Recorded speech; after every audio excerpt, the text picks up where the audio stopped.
Guys, tak terasa ya Indonesia udah H-2 nih menghadapi ronde keempat. Ya pasti tekanan udah semakin besar dan semakin berat ya. Karena kita tahu Indonesia akan menghadapi dua lawan tangguh dari Timur Tengah yaitu Arab Saudi dan Irak yang memiliki ranking FIFA ada di atas Indonesia. Dan yang pasti Indonesia akan menghadapi tantangan yang cukup besar.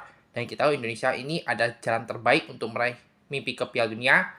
Ini Indonesia harus berjuang sebagai juara grup untuk meraih tiket ke Piala Dunia, walaupun itu tidak mudah karena kita tahu Arab Saudi dan Irak pasti akan berusaha untuk bisa mengalahkan Indonesia, apalagi Arab Saudi itu bermain di rumah sendiri, apalagi Arab Saudi akan didukung puluhan ribu supporternya, dan yang pasti tekanan akan semakin besar buat Indo, dan apalagi kita tahu rekor Indonesia bermain di away juga cukup kurang baik, karena kita tahu Indonesia di round 3 aja nggak pernah menang ya di laga away, 3 kali kalah dan 2 kali seri, dan yang pasti Indonesia akan menghadapi tantangan yang cukup besar, belum lagi faktor-faktor non-teknis yang akan dihadapi oleh Indonesia saat bermain di kandang Arab Saudi.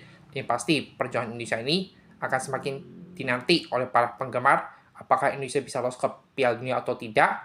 Yang pasti Indonesia akan berjuang habis-habisan di atas lapangan untuk meraih mimpi tersebut. Ya, perkiraan starting line up Indonesia ketika menghadapi Arab Saudi, di sektor kiper ada Maten Paes. Nah, ini Maten Paes kiper cukup berpengalaman walaupun dia absen 3 bulan nggak bermain. Terus di center back ada Jay Itzes, Hafner, Rizky Ridho. Terus di sektor flank ini ada Verdong dan Dix, ini cukup oke. Di tengah ini ada Plupesi dan Tom Hai. Wah, ini compatriot yang cukup pas. Terus ada Ricky Kambuaya, Olomeni, dan Piano Jonathan. Ya, besar kemungkinan line up Indonesia akan menghadapi Arab Saudi seperti ini, mengadakan defense counter, tapi itu tergantung pelatihnya lagi ya, mau bermain seperti apa. Juga track record Arab Saudi ketika bermain di kandang, ya Arab Saudi kita tahu sama di ronde 3 kualifikasi Piala 5 laga kandang Arab Saudi cuma satu kali menang, yaitu menghadapi Cina, namun bukan di stadion ini, di stadion lain di Arab Saudi, dan Arab Saudi aja 4 laga tersebut gak pernah menang, melawan Indonesia aja bermain imbang 1-1, dah 2 langganan Piala Dunia seperti Jepang, Australia aja, bahkan mereka bisa menang loh.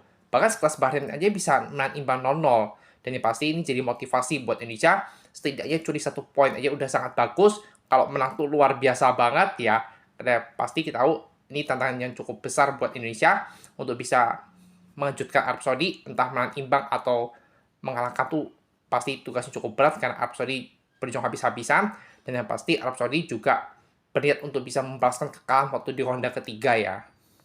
Ini Indonesia di, apa tuh hanya dikasih 5% aja peluang untuk lolos, dan ini memang ya iya sih karena Indonesia underdog, dan Indonesia walaupun itu cuma dikasih peluang 5%, tapi Indonesia akan berjuang habis-habisan di atas lapangan untuk meraih tiket ke Piala Dunia.